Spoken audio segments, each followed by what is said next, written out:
Welcome back. We are doodling books today in day 8. Now I'm doing it a little different. As you can see, I am on my iPad.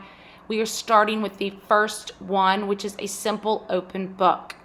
I'm starting with a somewhat rectangle, and I'm attaching another rectangle to it, like the 2 pages are curved.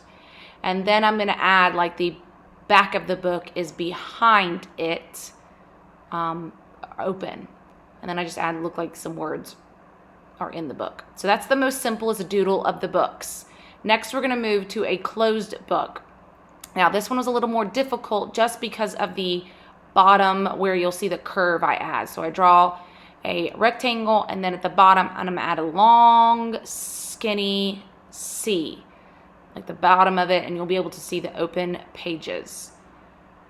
And then I add the bind of the book, and then the curved lines that are going down the bind of the book, because obviously the edge of the book is curved. And then I will add some tiny little lines going inside that C, so it looks like papers are actually in the book.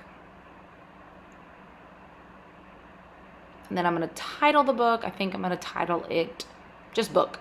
So if you would like to title it a book that you love to read, then feel free to make it a title that you want.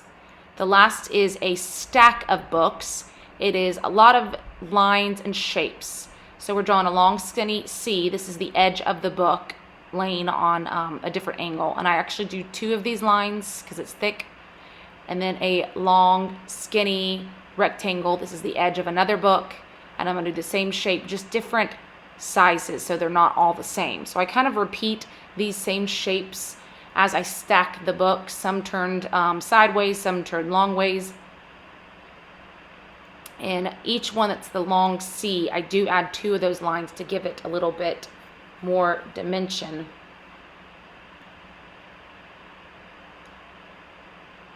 And then once I get the whole stack drawn, again, just like I did with the closed book, I use a smaller line to create the pages of the books that are turned the way you can see the end of the book. And I always like to make it a skinnier line. And again, I am embracing the wonkiness. My books are not perfect by any means, and I like that. I like adding the detail too, and if they're a little bit shaky or the lines are not perfect, then just remember that makes it your drawings, and always embrace those wonky lines, those wobbly lines, those crooked lines, because that's what makes it your art. So I hope you join me finishing up these books, maybe add some color to it. Day 9 will be tomorrow. I believe it is milk cartons. Who doesn't like a good milk for your lunch as you're in the cafeteria? Thanks for joining me.